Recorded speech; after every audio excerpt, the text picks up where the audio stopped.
ఉదయమర్పించెదము ప్రభునకు స్తుతి ప్రశంసలతో పరిశుద్ధులము చేరి ఉదయమర్పించెదము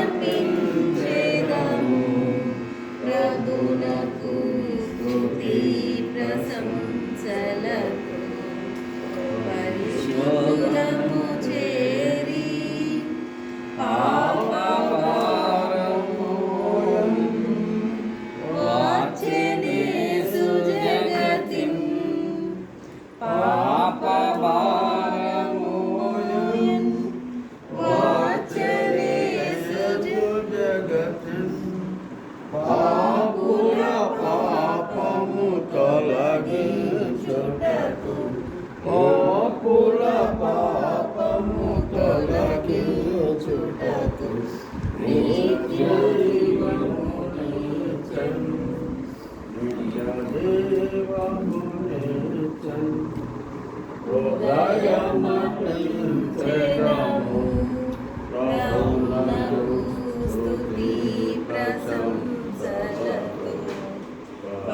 పరిశుద్ధులము చేరి సంకట క్లేశము భరించెను నమ్రతతో దీనుడై సంకట క్లేశము భరించెను నమ్రతతో దీనుడై రక్షణ ద్వారము తెరచెను ప్రభువు రక్షణ ద్వారము తెరచెను ప్రభువు నిత్య నిరీక్షణ నిత్యము నిత్య నిరీక్షణ నిత్యము ఉదయమర్పించెదము ప్రభువునకు స్తుతి ప్రశంసలతో పరిశుద్ధులము చేరి ఆశ్చర్యకరమైన ప్రేమ పాపులమగు మనకే ఆదరము ప్రభువునకు స్తుతి ప్రశంసలతో పరిశుద్ధులము చేరి అర్పించెదము ప్రభువా ఆత్మ ప్రాణ దేహం అర్పించెదము ప్రభువా ఆత్మ ప్రాణ దేహం కాపాడు మా జీవితములను కాపాడు జీవితములను ఇదియే మా వినతి ఇదియే మా వినతి హృదయమర్పించెదము ప్రభువునకు స్తుతి ప్రశంసలతో పరిశుద్ధులము చేరి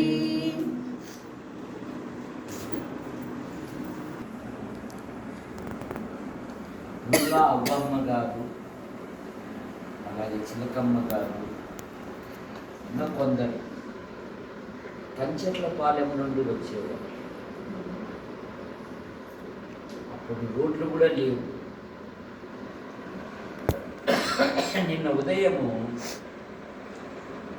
ఎన్ఎం జోసఫ్ గారు ఆయన భార్య నేను వెళ్ళి ఆమె కుమార్తె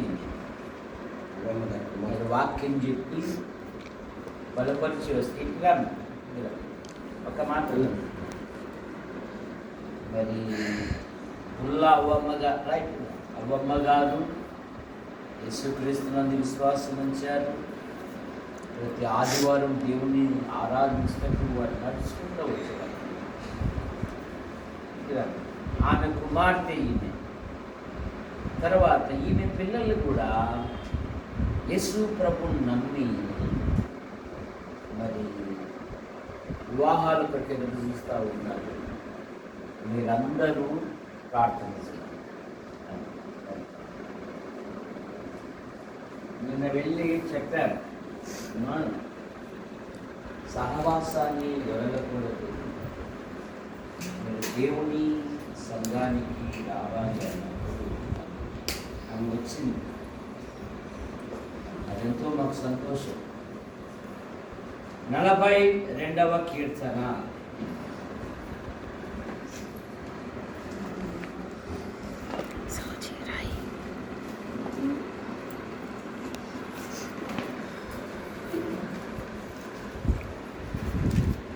ఐదవ వచనం.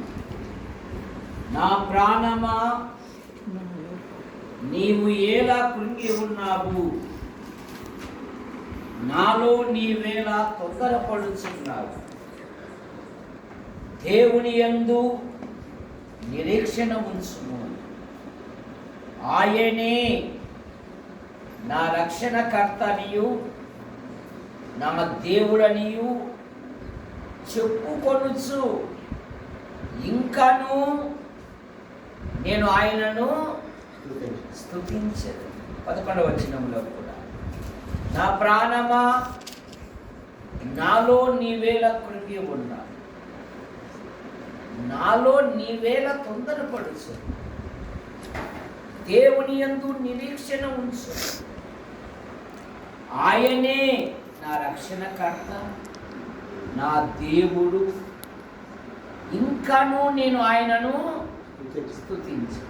43వ కీర్తనలో కూడా ఆఖరి మాట, నా ప్రాణమా నీవేలా కృంగి ఉన్నావు, నాలో నీవేలా తొందరపడుచున్నావు. దేవుని యందు నిరీక్షణ ఉంచును, ఆయన నా రక్షణకర్త నా దేవుడు, ఇంకను నేను ఆయనను స్తుతించెదను. ఎవరి కీర్తన ఇది? కోరాహు కుమారుల కీర్తన. ఎవరి కోరాహు కుమారులు? కోరాహు, అబీబు, దాతాను. మోషే మీద పోగుబడి విరోధముగా లేచారు. సాత్వికుడైన మోషే ఏం చేశాడంటే, అయ్యా మనం ప్రార్థన చేసుకుందాము రండి అని దేవుని సన్నిధికి వచ్చినప్పుడు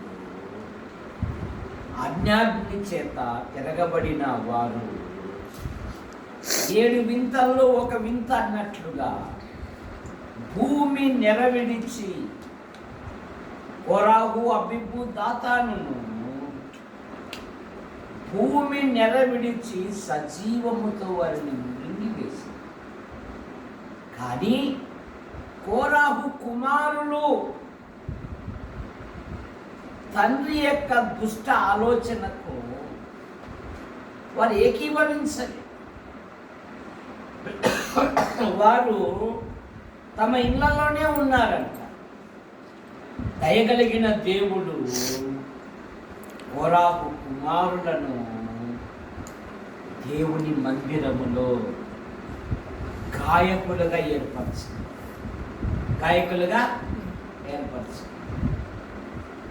వారి యొక్క ఆధ్యాత్మిక జీవితంలో ఎన్ని శ్రమలు వచ్చినా, ఎన్ని బాధలు వచ్చినా, ఎన్ని ఇరుకులు వచ్చినా, ఎన్ని ఇబ్బందులు వచ్చినా, వారిలో ఉన్న పదం ఏంటంటే, ఇంకాను నేను ఆయనను స్తుతించెదను. ఈ పదము దగ్గరికి వచ్చినప్పుడు మనకి ఇంకొక పదం గుర్తుకు రావాలి. ఏ పదము? నీవు ఇంకను యథార్థత వదలవకుందువా. ఎవరు? యోబు గారు. అన్ని ఉన్నప్పుడేమో హల్లెలూయా స్తుతి మహిమ ఎల్లప్పుడూ దేవునికి ఇచ్చెదము అని వారు దేవుని స్తుతిస్తూ ఉన్నారు. ఇప్పుడు ఆస్తి కోల్పోయాడు, దేహము కూడా బాగులేదు. తన తోటి స్నేహితులు వచ్చి యోబుతో కలిసి వారు దుఃఖముతో ఉన్నారు. యోబు భార్య అంటుంది, అరే నువ్వు పోరా, ఊట్లో అందరికి వచ్చి నీకు రాకోకుండా ఉంది కదా. యోబు అంటున్నాడు, అమ్మా దేవుని వలన మనం మేలు అనుభవించడమే కాదు, దేవుని వలన మనం కీడు కూడా. విశ్వాసి జీవితములో ప్రభును స్తుతించుట మానకూడదు. వారు ప్రభును గణపరుస్తున్నారు. ప్రతి వచనములో ఆయనే ఆయనే ఆయనే అన్న మాట మనం చూస్తున్నాం. ఆయనే నా రక్షణకర్త, నా ఆశ్రయ దుర్గము, ఇంకను నేను ఆయనను స్తుతించదను. విశ్వాస జీవితములో ప్రభును స్తుతించుట వెనుకాడకూడదు. ప్రభును ఘనపరచాలి, ప్రభును మహిమపరచాలి, ప్రభును ప్రశంసించాలి. కనుక ఇక్కడ కోరాహు కుమారులు ఇంకను నేను ఆయనను స్తుతించదను. ఎందుకు? ఆయన నా ఆశ్రయ దుర్గం. మీరు ఎప్పుడైనా పాత ఊర్లకు వెళితే ఆ ఊరి మధ్యలో బురుసులు ఉంటాయి. ఏముంటాయి? బురుసులు ఉంటాయి. దాని ఉద్దేశం ఏంటంటే ఆ దినాలలో దారి దోపిడీ దొంగలు, బందిపోటు దొంగలు ఎప్పుడు పడితే అప్పుడు గ్రామాలలో జొరబడి హత్యలు చేసి దోచుకొని వెళ్ళేవారు. అందుకని ఆ గ్రామ ప్రజలు ఏం చేశారంటే వారు ఊరు మధ్యలో ఒక బురుజు కట్టుకునేవారు. ఇంటికొకరి లెక్క, ప్రతిరోజు పగలు రాత్రి అతను 4 దిక్కులా పరిశోధించాలి. దొంగలు వస్తున్నారు అని అన్నప్పుడు ఈ కావలి వాడు ఏం చేయాలంటే ప్రకటన చెయ్యాలి. గ్రామ ప్రజలారా, పొలాలలో ఉన్న ప్రజలారా, మన గ్రామం మీదికి దొంగలు వస్తున్నారు. ఇప్పుడు మన ఫోన్లలో మరి వర్షము గురించి ప్రతిరోజు మెసేజ్ వస్తూనే ఉంటాయి. ఇప్పుడు భారీ వర్షాలు పడేదట్లా ఉంటాయి, మీరు చెట్ల కింద ఉండవద్దు, సురక్షితమైన ప్రదేశాలలో ఉండండి, పొలాలలో ఉండకూడదు. అలాగే ఈ కావలి వాడు కూడా ప్రకటన చేయాలి. ఏమని? గ్రామం మీదకి దొంగలు వస్తున్నారు అంటే ఆ కేక విన్న వాడు పరిగెత్తుకొని వచ్చి ఆ బురుజులో దాక్కునేవాడు. దొంగలు వచ్చేవారు, దోచుకొని వెళ్ళేవారే కానీ ప్రాణ నష్టం జరిగేది. కనుక సామెతల గ్రంథం 18వ అధ్యాయము 10వ వచనంలో యెహోవా నామము బలమైన దుర్గము, నీతిమంతుడు అందులోనికి వెళ్ళి సురక్షితముగా. యెహోవా నామము బలమైన దుర్గము, నీతిమంతుడు అందులోనికి వెళ్ళి సురక్షితముగా. రూతుని గురించి బోయాజ్ అంటున్నాడు రూతు గ్రంథం 2:12లో, ఇశ్రాయేలు దేవుడైన యెహోవా రెక్కల కింద నీవు సురక్షితముగా ఉంటున్నట్లు నీవు వచ్చింది. ఆయన నీకు సంపూర్ణమైన బహుమానము. మలాకి గ్రంథములో ఆయన రెక్కలు నీకు ఆరోగ్యాన్ని కలగజేస్తాయి. 91వ కీర్తనలో అనేకమైన పదాలు ఉన్నాయి. ఆయన రెక్కల చాటున నేను చాటు చేయను. ఇక యేసు ప్రభు వారు ఆయన పరలోకానికి వెళుతూ యెరూషలేము పట్టణమును గురించి కన్నీళ్లు పెట్టుకుంటారు. యెరూషలేమా యెరూషలేమా, కోడి తన రెక్కల క్రిందికి తన పిల్లల్ని ఎలాగూ చేర్చున్నాను, అలాగే నిన్ను ఎన్నో మార్లు చేర్చుకునేవారని ఆశించింది కానీ మీరు వల్లక ఇక మీరు విడవబడతారు. ప్రభు అయిన యేసు క్రీస్తు వారు పరలోకానికి వెళ్ళిన తర్వాత క్రీస్తు శకము 51లో టైటస్ అనే చక్రవర్తి వచ్చి దేవాలయమును అగ్ని చేత కాల్చి యూదులను బండకేసి కొట్టి చంపేసి. కారణం ఏమంటే వారు ఆయన రెక్కల కింద ఉండకపోవాలి. అద్భుతాలు స్వస్థతలు జరిగినప్పుడేమో ఈయన ఎవరో, ఈయనకి అధికారం ఇచ్చిన దేవుణ్ణి మహిమపరిచి. లూకాసు వార్త 19 ఏముందంటే అరుణోదయమే వారు దేవాలయమునకు వచ్చి ఆయన మాటల కోసం కనిపెట్టుకొని ఆయన అతుక్కున్న వీరు ఇప్పుడు అంటున్నారు, వీడు మాకు అక్కర్లేదు, వీడిని సిలువ వేయము. నేటి సమాజం కూడా ఏం కోరుకుంటుందంటే బందిపోటైన బరబ్బ లాంటి దొంగలనే సమాజం కోరుకుంటాం. ఎవరిని కోరుకుంటామండి?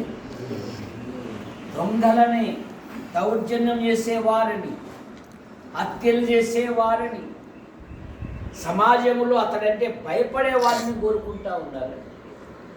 సాత్వికుడైన క్రీస్తును వారు తృణీకరించారు. కనుక మన ఆధ్యాత్మిక జీవితంలో ఈరోజు మన ఆధ్యాత్మిక జీవితంలో ఈ సంవత్సరంలో 8 నెలలు కాపాడి 9వ నెల బహుమానం ఇచ్చి ప్రభుదినమందు తెనాలిలో ఉన్న మీతో కలిసి ప్రభును ఆరాధించుటకు నాకు ఇచ్చిన ధన్యతను బట్టి నేనెంతగానో ప్రభుని స్తుతిస్తూ 2 రోజులు నెల్లూరు జిల్లాలో మారుమూల గ్రామాలలో సువార్త ఆశ్చర్యకరంగా జరిగింది. అక్కడున్న సహోదరుడు ఆకుల్లాకు మరి డెంగ్యూ జ్వరం, ప్లేట్లు తగ్గిపోయాయి.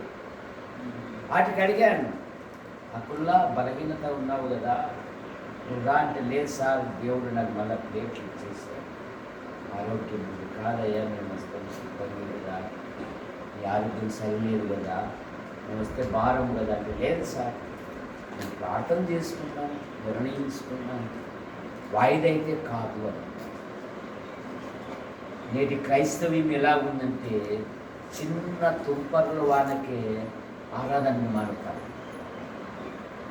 చిన్న ఏమండి శిల్వదాస్ గారు ఎందుకు రాలేదండి, వస్తామని బయలుదేరామని లోపల చిక్కులు పడ్డాయి.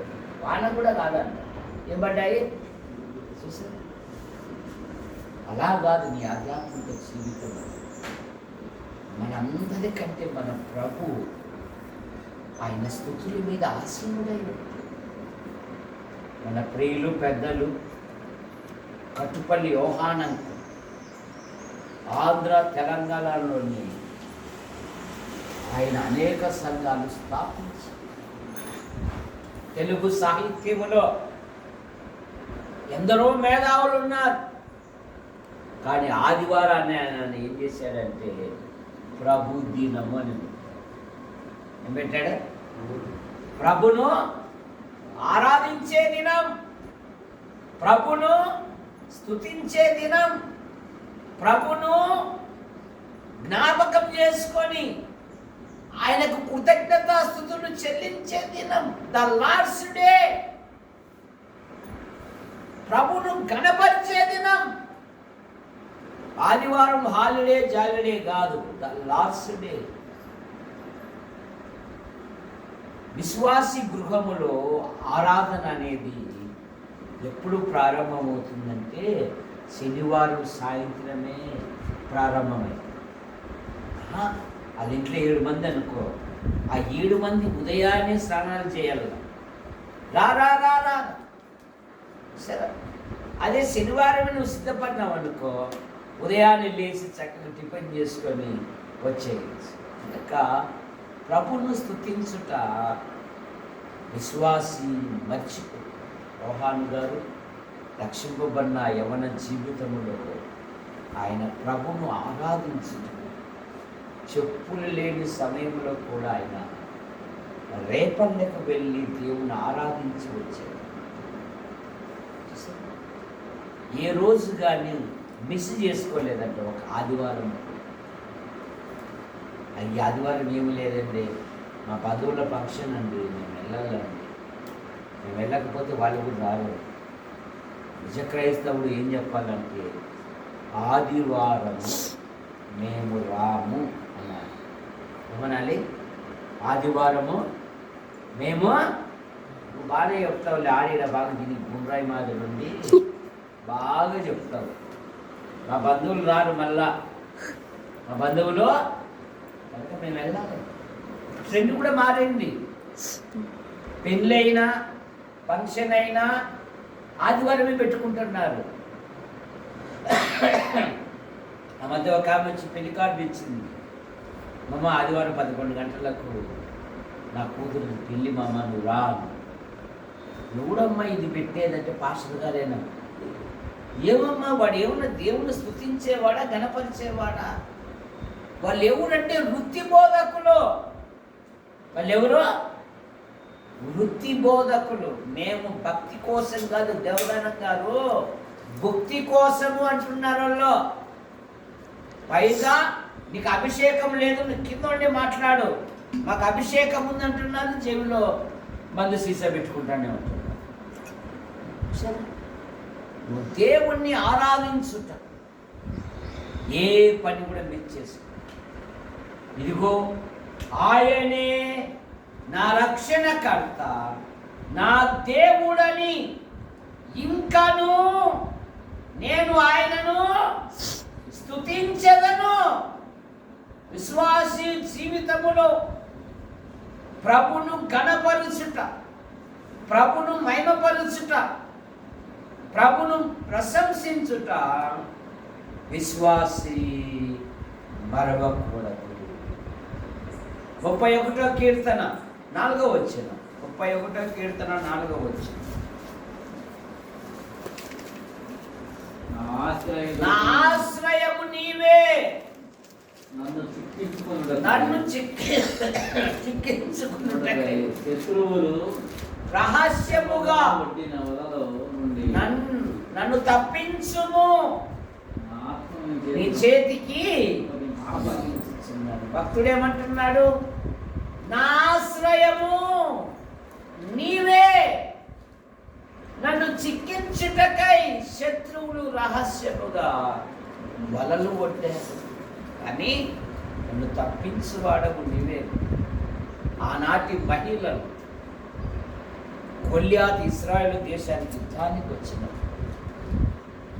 గొల్యాతు అనేవాడు బస్తీమే సవాల్, ఎవరు నన్ను ఓడగొడతారో మేము మీకు బానిసలం, మిమ్మల్ని జయిస్తే మీరు మాకు బానిసలు కావాలి అని 40 దినాలు తను అగపరుచుకున్నాడు. కానీ దావీదు యుద్ధం యెహోవాది, ఈ ఫిలిస్తీన్ను బట్టి ఎవని మనసు కృంగా నిమిత్తం లేదు, ఇశ్రాయేలులో దేవుడు ఉన్నాడని నేను రుజువు చేస్తాను అన్నాడు. సౌలును అతని జనులను ఈ గాతువాడైన గొల్యాతు మాటలు వినినప్పుడు బహు భీతులైపోయారు. 1 సమూయేలు గ్రంథం 17వ అధ్యాయము 11వ వచనం. 17:11. 1 సమూయేలు గ్రంథం 17:11. సౌలును ఇశ్రాయేలులందరూ ఆ ఫిలిస్తీయుని మాటలు విని బహు భీతులైరి. ఎవరు జయించారు?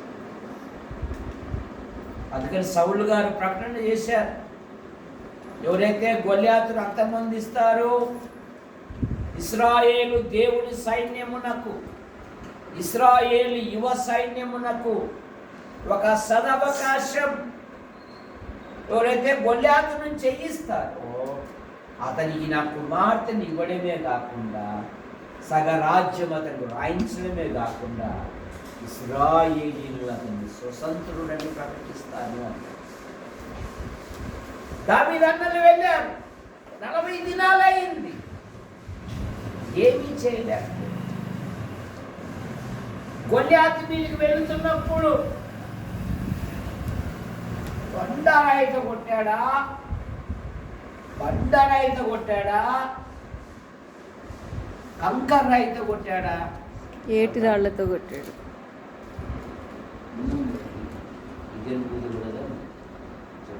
ఏ రాయితో?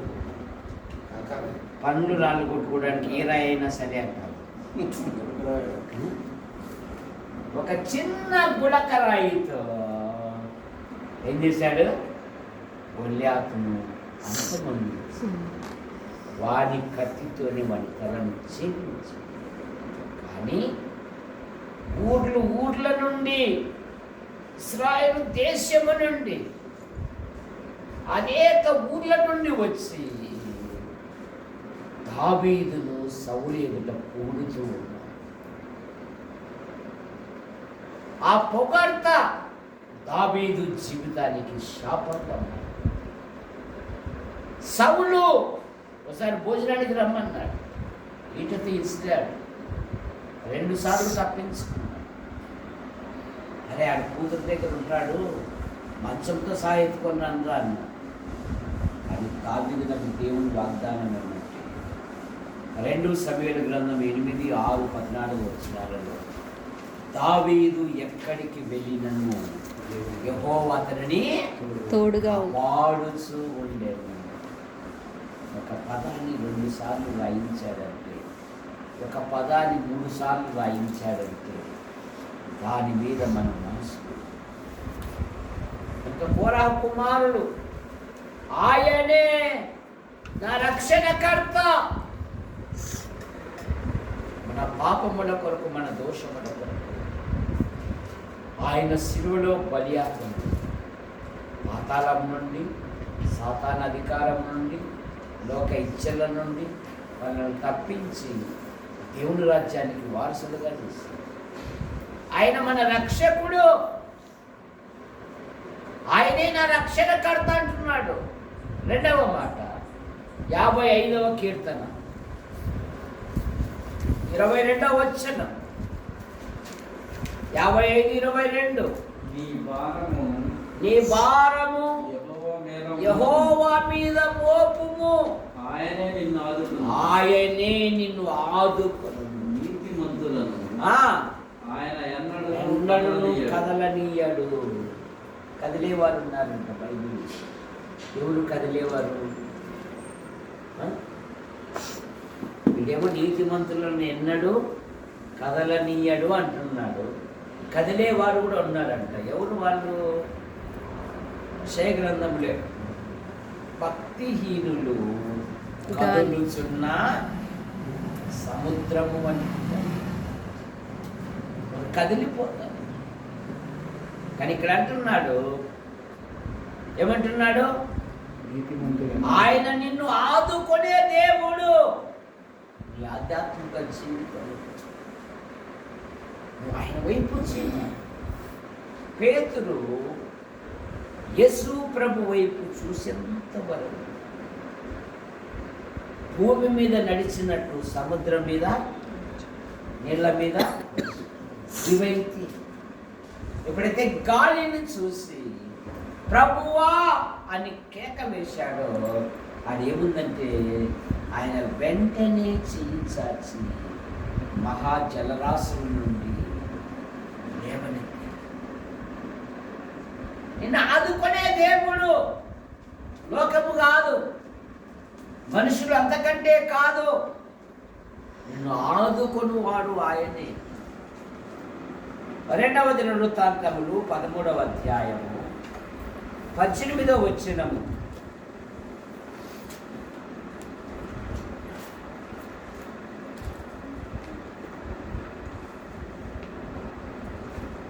లేదంటే 2వ సమూయేలు గ్రంథం 22:19 చదవండి. అది మళ్ళీ 2 సమూయేలు 22:19. ఆపత్కాలమందు వారు నా మీదికి రాగా వారు నా మీదికి రాగా యెహోవా నన్ను ఆదుకొనెను విశాలమైన స్థలమునకు నన్ను తోడుకుని వచ్చెను. ఆపత్కాలమందు వారు నా మీదికి రాగా దేవుడు నన్ను ఆదుకొనెను. ఒకసారి దావీదును వెంబడించడానికి సౌలును అతని జనులను ఒక పర్వతం నుండి వస్తున్నారు. దావీదు ఆ పర్వతం నుండి ఇంకొక స్థలంలో పారిపోతున్నాడు. ఇక చిక్కుతాడు అన్నప్పుడు ఒకడు వచ్చి ఏమన్నాడంటే, రాజుగారు దేశంలో దొంగలు పడ్డారండి అనంటే ఆ ప్రయత్నం విరమించుకొని పోతే ఒక చక్కని పేరు పెట్టాడు దావీదు. చూడండి 24వ అధ్యాయం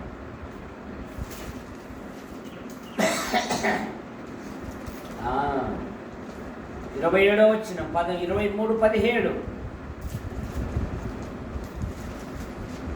లేదంటే 26 నుండి.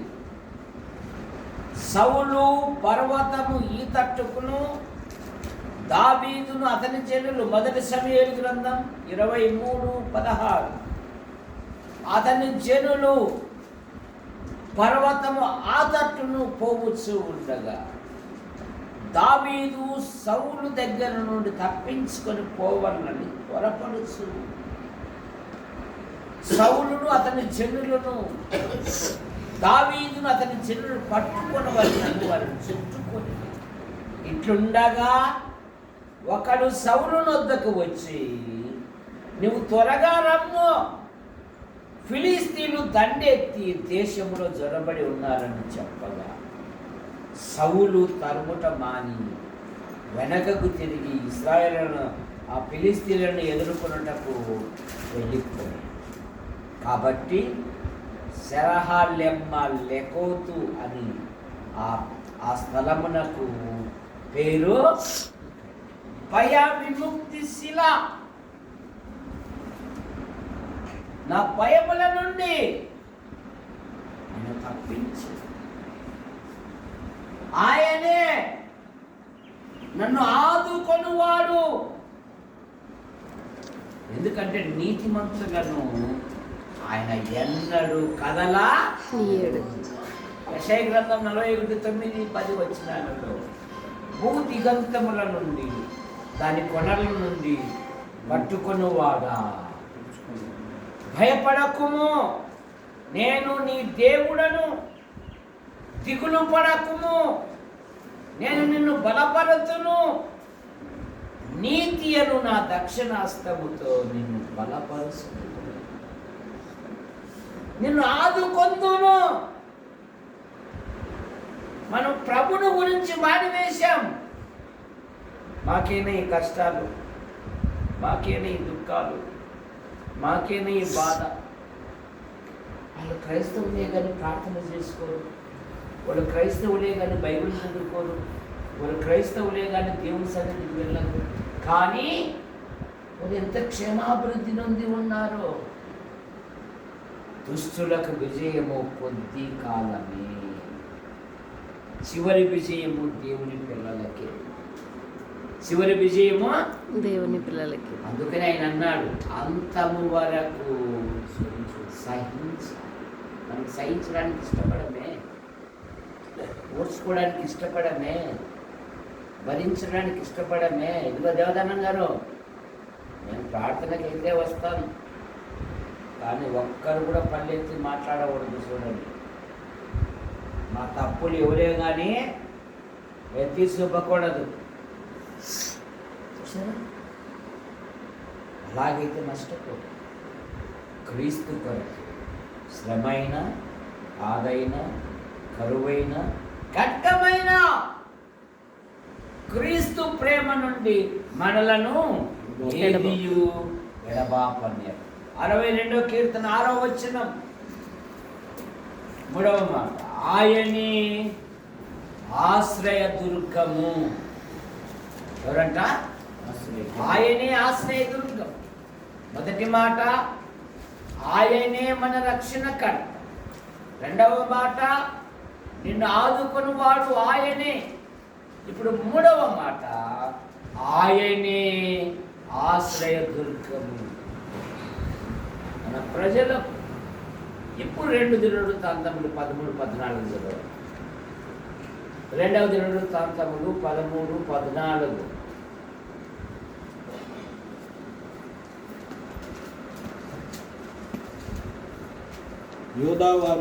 యూదావారు తిరిగి చూచి యోధులు తమకు ముందును వెనుకను ఉన్నట్టు తెలుసుకుని యెహోవాకు ప్రార్థన చేసిరి. యాజకులను బోరలు ఊదిరి. అప్పుడు యోదావారు ఆర్భటించినప్పుడు యెరోబామును ఇశ్రాయేలు వారందరూ అబియా ఎదుటను 2వ దినవృత్తాంతములు 13-18. ఈ ప్రకారము ఇశ్రాయేలు వారు ఆ కాలమందు తగ్గింపబడిరి గాని యూదావారు తమ దేవుడైన యెహోవాను ఆశ్రయించుట చేత జయము పొందిరి. ఆ కాలమందు యూదావారు వారు తగ్గించబడ్డారంట. కారణం వారు ఇశ్రాయేలు వారు ఆ కాలమందు తగ్గింపబడ్డారంట. కారణం ఏమంటే వారు దేవుని ఆశ్రయించారు. వారు తమ స్వశక్తి మీద ఆధారపడి యూదావారు తమ పితరుల దేవుడైన యెహోవాను ఆశ్రయించుట చేత జయము పొందిరి. ఆయనను ఆశ్రయిస్తే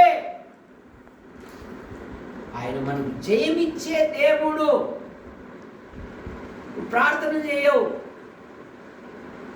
ఎదుటోళ్ళ మీద మనస్సు.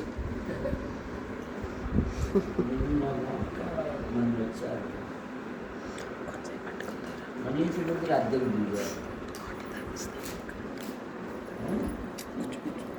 మన ఇంటి ముందు అద్దెకు దిగారు. స్థలం కొన్నారు, డాబా కూడా వేసారా. మనమేమో మన పితరులు ఇచ్చిన పాత కొట్టంలోనే ఉన్నామురా, తాటాకుల గుడిసెలో ఉన్నాము. ఒరే వాని మీద అంత ఫోకస్ పెట్టే బదులు నీవు ఫోకస్ పెట్టుకుంటే వానికంటే 2 డాబాలు ఎప్పుడో. మన మనసు అంతా ఎదుటి మాట మీదని. అందుకే యేసుప్రభు అన్నారు, ఎదుటి వాడిలో దూరం చూసేదానికంటే నీ కంటిలో ఉన్న నలుసును తీసేసుకోవాలి. మనసు కంటే నీ కంటిలో దూరం. ఎదుటివాని నలుసు కంటే నీ కంటిలో ఉన్న దూలము. వాడు దేవుణ్ణి ఆశ్రయించిన హేతువు వచ్చే. ఎందుకంటే ఆయన ఆశ్రయ దుర్గము. వారు దేవుణ్ణి ఆశ్రయించిన చేత వారు జయము పొందిరి. 14వ అధ్యాయం 7వ వచనం 2వ దినవృత్తాంతం. అతడు యూదా వారికి ఇలాగ ప్రకటన చేశాను, మన దేవుడైన యెహోవాను మనము ఆశ్రయించినందున ఆయన తన చుట్టూను మన చుట్టూ నెమ్మది కలగజేసెను.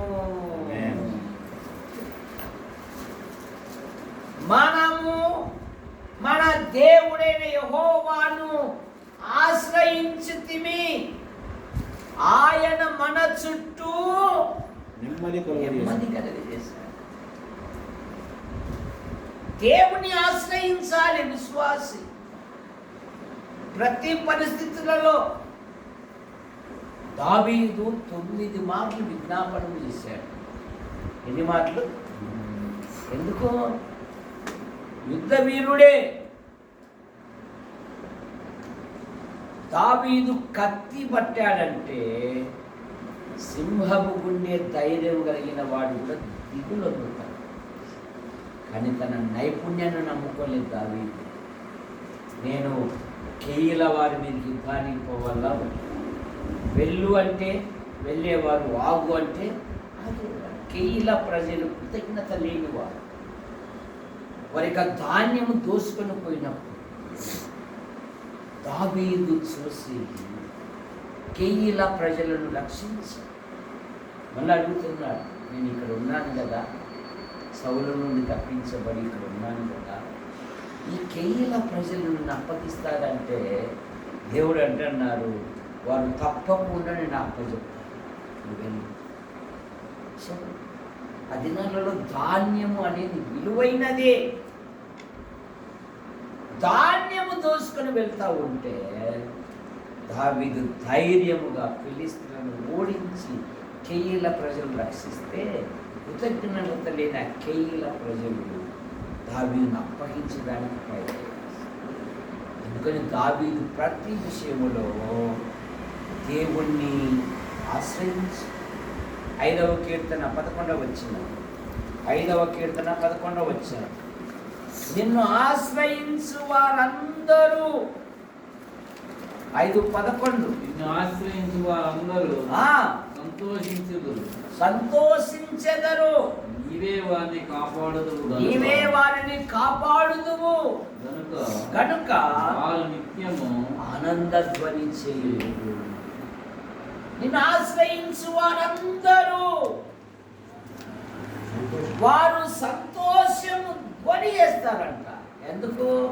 నీవే వారిని కాపాడు. మనం 3 కరోనాలను జయించాం. ఎన్ని కరోనాలను? 3 జయించాం. ఆ 3 కరోనాల యొక్క చరిత్రను చూడు. వందలాది మంది, లక్షలాది మంది ప్రపంచంలో ఈ లోకాన్ని విడిచిపోయారు. మరి నిన్న నెలలోనే, ఈ నెలలోనే మనకు సమీపం మంది విజయవాడ నీళ్ళల్లో మునిగిపోయి, ఆహారం లేక, సరైన వసతులు లేక,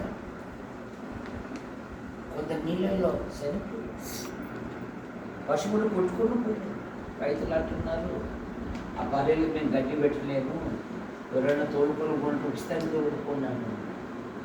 ఇంకొకటి ₹1,00,000 విలువ చేసే పశువులను కూడా వాళ్ళు వదులుకున్నారు. కారణమే ఊపిరింటే నువ్వే చెప్పాలి. ఉల్లిపాయలైనా అమ్ముకొని బతకచ్చు.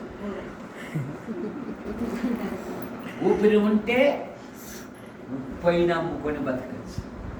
ఊపిరి ఉంటే 30. ఒకప్పుడు ఈ వీధుల్లో ఉదయాన్నే బియ్యం బస్తాలతో సైకిళ్ళతో వచ్చేవారు. బియ్యము అనేవాళ్ళు. ఉప్పోడు కూడా వేసుకొని, అమ్మాయి ఉప్పు, అమ్మాయి ఉప్పు సరసమైన ధరకు లభించును.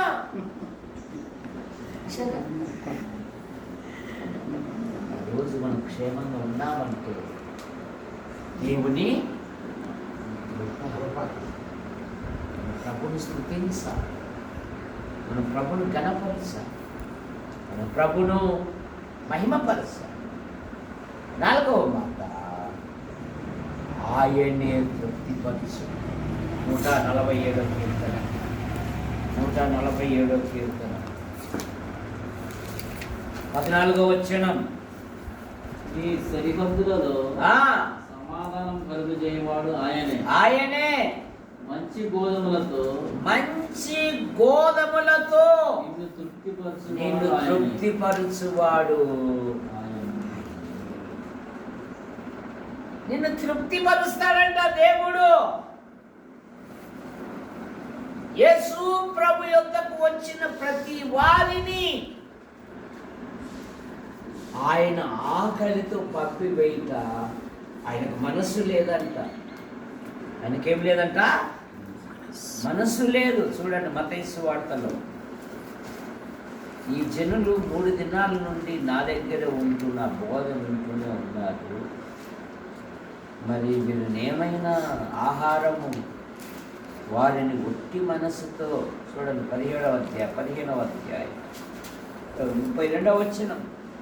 అంతటా యేసు తన శిష్యులను పిలిచి, ఈ జనులు నేటికి 3 దినముల నుండి నా యొద్ద ఉన్నారు, వారికి తినమేమీ లేదు, వారి మీద కనికరపడుచున్నాను, వారి మార్గంలో మూర్ఛపోదురేమో అని వారిని వారిని ఉపవాసముతో పంపుట నాకు మనస్సు లేదని అంత గొప్ప దేవుడని.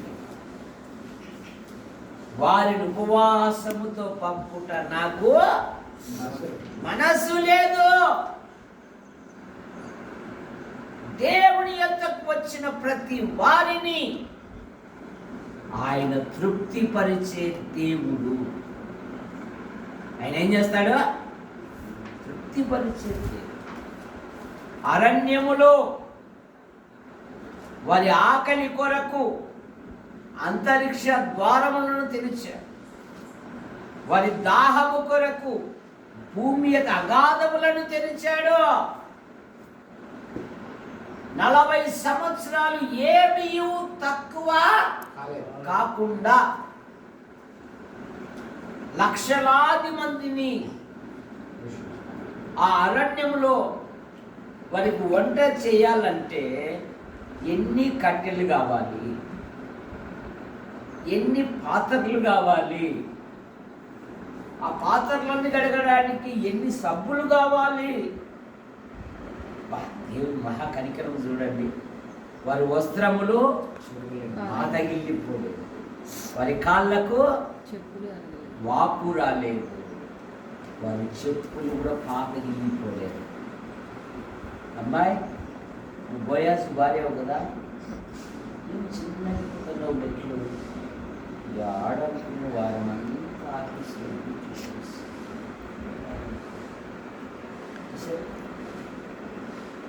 నాలుగు మెట్లు ఎక్కడానికే మనకు ఏమవుతుంది? ఆయాసం వస్తుంది. ఎందుకు? మనము నడచటము మానేసాం. అన్నీ కూర్చొని తినడమే. మరి తిన్న ఆహారం కరగాలంటే కాస్త వాకింగ్ అన్న చేయాలి కదా. అన్ని దగ్గరికే జొమాటో ఏమంట ఆర్డర్ ఇస్తే మీ ఇంటి ముంగటికి వస్తారు. కానీ ఇశ్రాయేలీలను 40 సంవత్సరాలు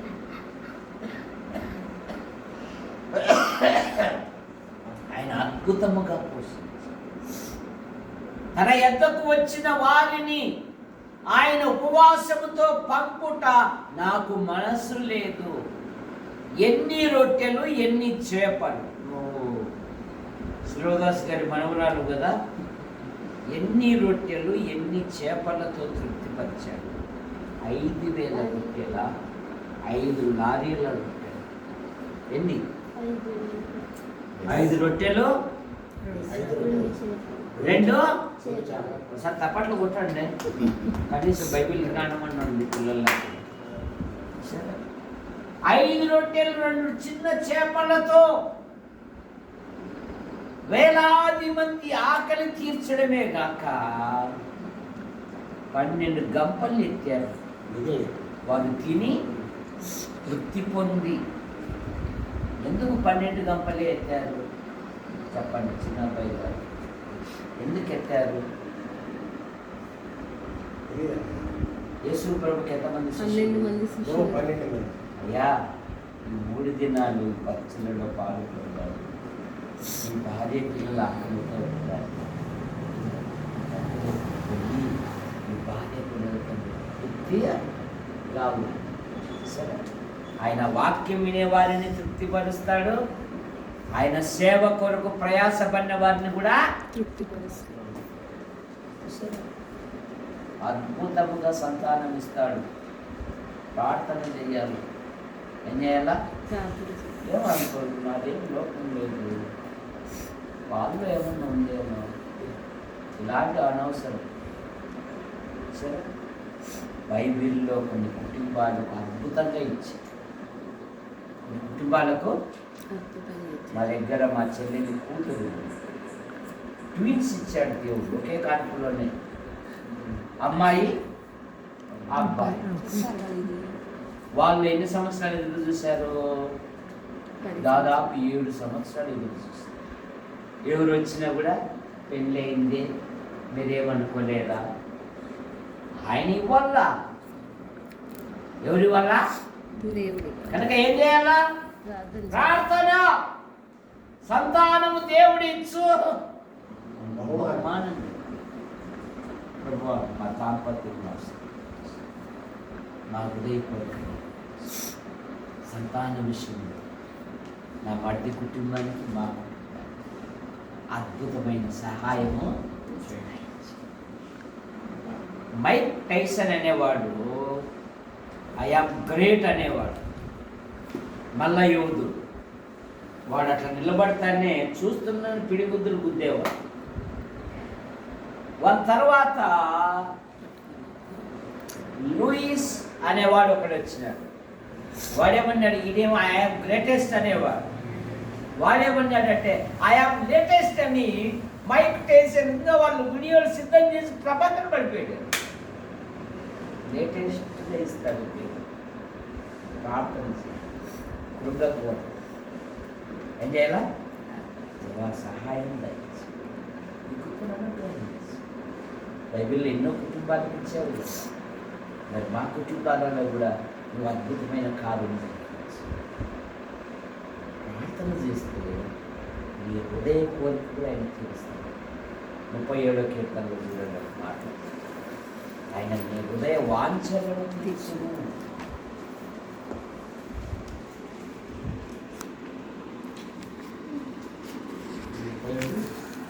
నలుగో వచ్చింది, యెహోవాను బట్టి సంతోషించుము. ఆయన నీ హృదయ వాంఛను తీర్చు. ఆయన నీ హృదయ వాంఛను తీర్చు. సంతానం లేని కారణంగా అన్నాను దూషణ మాటలు పెట్టారు. అన్న దేవుని సన్నిధి కూర్చి హృదయాన్ని కుమ్మరించి, హృదయాన్ని దేవునితో నిబంధన చేసి, ప్రభు నాకు సంతానం దయచేసి. అది నా స్వార్థం కోసం, ఇది కొన్ని సేవకం. ప్రార్థన విన్న దేవుడు ఎంతమందిని అడిగింది? అన్న ఎంతమందిని అడిగింది? ఒక్కరిని అడిగింది. ఎంతమంది ఇచ్చాడు? ఎంతమంది ఇచ్చాడు? ఎంతమందిని ఇచ్చాడు? 6 ఇచ్చారు. 6 వాళ్ళందరినీ వీధిలో నిలబెట్టి, ఒరే ఇట్లా నిలబడరా, ఇప్పుడెవరో మాట్లాడండి, ఇదిగో ఇప్పుడు మార్చిను, వీడు వీడు వీడు ఈ అమ్మాయి ఇప్పుడెవరో మాట్లాడండి. వీధిలో నిలబెట్టి, నా దేవుడు గొప్పవాడు, నా దేవుని యందు నేను ఆనందిస్తా, నన్ను ఆయన నా జీవితంలో గొప్ప కార్యాలు జరిగించాడు.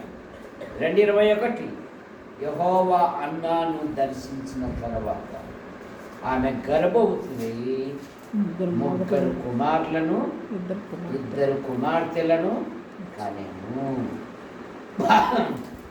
బాలుడకు సమూయేలు యెహోవా సన్నిధిలో ఉండి అంటే యెహోవాకు నిన్ను తృప్తిపరచువాడు. మన దేవుడు అడుగు వాటికంటే, ఊహించు వాటికంటే అత్యధికముగా ఇస్తాడు. మనం ప్రార్థన చేసి మానేసినాం, మనం బైబిల్ చదివేది మానేసినాం. ఈ మొబైల్ ఫోన్ వచ్చినాక మాటలే లేవు. తల్లిదండ్రులకు పిల్లలకు, అత్తామామలకు పిల్లలకు ఏం కాదు, ఇది టీ తాగు, నీళ్ళు పెట్టుకుని స్నానం చేయకో. ఎప్పుడన్నా కూర్చొని దేవుడు చేసిన కార్యాలను గురించి ఒక రోజన్నా మా బోయాజుకు ఆయన భార్యకు మా ఉరియాపాలు ఆయన భార్యకు ఎప్పుడైనా వివరించారా? వివరించాలా. ఎందుకంటే దేవుని కొరకు ఈరోజు కూడా స్థలము లేకపోయినను దేవుని కొరకు నిలబడ్డాడు. చూసారా? ఆయన మీ ఇస్తానన్నాడు. ఆయన ప్రభు దగ్గరికి పోయాడు. వాళ్ళేమో షరతులు పెట్టారు. దేవుని స్థలము తీయని ప్రభు కొరకు నిలబడ్డారు మా అంకులు ఆంటీ. సరే, ఎందుకంటే మానవుని మనసు ఎట్లా అంటే, అమ్మో కోట్ల రూపాయలు పెట్టుకుంటే ఇన్ని కోట్లు ఎందుకు ఇవ్వాలా? సరే, మాకు స్థలము కాదు, మాకు పరలోకంలో స్థలం ఉంది. నా పిల్లలను ఉన్నతమైన వ్యక్తులుగా చేశారు. వాళ్ళకి దేవుడు అనంతంగా ఇస్తాడు. అని ప్రభువుని గురించి గొప్ప కార్యాలు గురించి పిల్లలతో కూర్చొని మాటలు లేవు. తల్లిదండ్రులకు పిల్లలకు, అమ్మమ్మ ఎట్లున్నావు, అమ్మ ఏమైనా భోంచేసావా, గట్టిగా సాకు, అసలే టెన్షన్తో వచ్చి ఇంటికి మళ్ళీ ఈ నుండి మళ్ళీ మాటలా. ఈ మనిషి ఇంకా రాలేదు నాకు, ఇంకా రాలేదు నాకు. మేము వచ్చాం, ఏమైనా వాళ్ళు ఏమడుగుతారు వృద్ధులు? ఇంత ఇక్కడ అన్నాము, ఒక బకెట్ నీళ్ళే కదా, ఏమైంది, ఉతుక్కోలేదా, చేసుకోలేదా? ఆతిథ్యము చేయ మరువకుడి, కొందరు దేవదూతలకు అక్కడ తల్లిదండ్రులు, ఆ తల్లిదండ్రుల తర్వాత ఇక్కడ తల్లిదండ్రులు, అత్త మామలు కాదు, తల్లిదండ్రులు. ఎట్లుండాలా? తల్లిదండ్రులు. వాళ్ళ కిరీటాలు లేకపోయినా అత్త కొరకు దేశము కానీ దేశంలో వచ్చి పొలంలో పని చేసి తన అత్తను పోషించింది. తన అత్తను, అందుకని ఇశ్రాయేల్ జాతిలోని యూదా జాతి బోయాజు పెళ్లి చేసుకుంది. బోయాజు గర్భమును పోయినా చేసే ప్రతిదీ ఆయన మర్చిపోయి, నువ్వు చేయాల్సిందేది ప్రభుకు, దేవునికి చేయాల, మనుషులకు కాదు. నువ్వు ఏది చేసినా. 4వ మాట అయిపోయింది. యెషయా గ్రంథం 28:29 ఆలోచనయు బుద్ధియు ఆయనే. యెషయా గ్రంథం 28వ అధ్యాయం 29వ వచనం చదవండి. జనులు సైన్యములకు అధిపతి యెహోవా చేత దానిని నేర్చుకుందురు. ఆశ్చర్యకరమైన ఆలోచన శక్తియు, ఆశ్చర్యకరుడైన ఆలోచన శక్తియు, అధిక బుద్ధియు అనుగ్రహించువాడు ఆయనే. ఆయన అనుగ్రహించువాడు. 5వ మాట, ఆయన బలమిచ్చువాడు. యెషయా గ్రంథం 40:29. తరువాత ఆయనే నిజమైన దేవుడు. 8:10. కనుక మన దేవుడు ఆయనే, మన రక్షణకర్త ఆయనే, మనలను ఆదుకొనువాడు ఆయనే, మన ఆశ్రయదుర్గం ఆయనే, మనల్ని తృప్తిపరచువాడు ఆయనే, ఆలోచనకర్త బుద్ధియు ఆయనే, బలహీనులకు బలమిచ్చువాడు ఆయనే, నిజమైన వాడు ఆయనే, సమస్తమునకు ఆధారభూతుడు ఆయనే.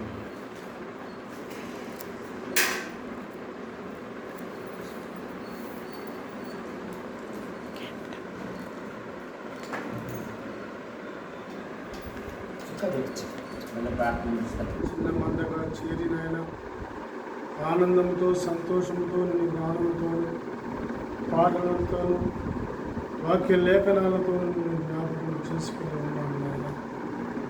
దేవా రక్షక, నీ శరీరానికి సాదృశ్యంగా ఉన్న రొట్టెలు ద్రాక్షారసములు నువ్వు పడ్డ మరణ వేదనను నేను జ్ఞాపకం చేసుకొని దేవాకి పాలన చేసి ఉన్నాను. దేవా, అట్టి భాగ్యం మాకు ఇచ్చినందుకు నీకు వందనములు స్తోత్రములు చెల్లించుకుంటున్నాను. దూర ప్రాంతం నుంచి మమ్మల్ని ప్రేమించి దేవదానులుగా మిమ్మల్ని తీసుకుని వచ్చి దేవా, నీవు మమ్మల్ని ఏ విధముగా కాయుచున్నావు, నువ్వు మాకు ఏమై ఉన్నావు అనేది నాయన వివరించి మాకు ఆయన ద్వారా మీరు మాతో మాట్లాడిన మాటలను బట్టి మీకు వందనములు స్తోత్రములు చెల్లించవచ్చు. ఆయన్ని మీ పరిచర్యలో ఎక్కువగా వాడుకునండి. దేవా, కుటుంబాన్ని కాపాడండి. ఆయన కుమార్తె విషయంలో మీరు కృప చూపించి మంచి వరుడినిచ్చి వివాహం జరిగించమని మిమ్మల్ని ప్రయత్నించండి. అనేక సావాసాల్లో బిడ్డ వాడబట్టి సహాయం చేయమని ప్రయత్నించండి. ఈ చిన్న సంఘాన్ని మీరు దీవించండి, ఆశీర్వదించండి. ఆయన ఎంతో ఆశ కలిగి ఆరాధిస్తానికి వస్తూ ఉన్నారు, కనిపిస్తానికి వస్తూ ఉన్నారు. దేవా, స్తోత్రములు స్తోత్రములు చెల్లించుకుంటున్నాను.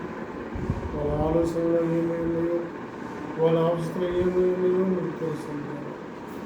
దేవా, సహాయం చేసుకుంటున్నాను. నీలో మేము ఎంత ఎదుగుతూ ఉన్నామో అంతగా సాతాను మా చుట్టూ తిరుగుతూ ఉంటున్నాను. ప్రతిదినము నీ లేఖనాలతో మేము బలపడే విధముగా, స్థిరపడే విధముగా మమ్మల్ని నాయన కాసి కాపాడమని వేడుకుంటున్నాను. నాయన బుల్ల అవముగా, ఎంతో విశ్వాసముగా, నాయన చదువు లేకపోయినా ఎన్నో వాక్యాలు చదువుకుని దేవా ఎంతో ఆశ కలిగి వచ్చేది. ఆమెను మీరు పిలుచుకుని ఉన్నారు. ఆమె కుమార్తె వచ్చినది దేవా, ఆమెను ఆమె బిడ్డలను మీరు ఆశీర్వదించండి. ఇది మొదలుకొని ఆమె కూడా ప్రతి వారము వచ్చి నేను గణపరిచే బిడ్డగా ఉండడానికి సహాయం చేయండి. మరొకసారి వచ్చిన 10 బిడ్డలను పెరిగిన దీవించి ఆశీర్వదించండి. తిరిగి వాళ్ళ గృహాలకు వెళ్తూ ఉండగా మీ కాపుదలను దయచేయండి. దేవా, మళ్ళీ మీ విధముగా కూడుకున్నంత వరకు మీరు ఎక్కడికైనా కాపాడండి. మా ప్రభువును మా రక్షకుడైన యేసు ప్రభునామంలో ప్రార్థన చేసి అడిగి వేడుకుంటున్నాం తండ్రి. ఆమేన్.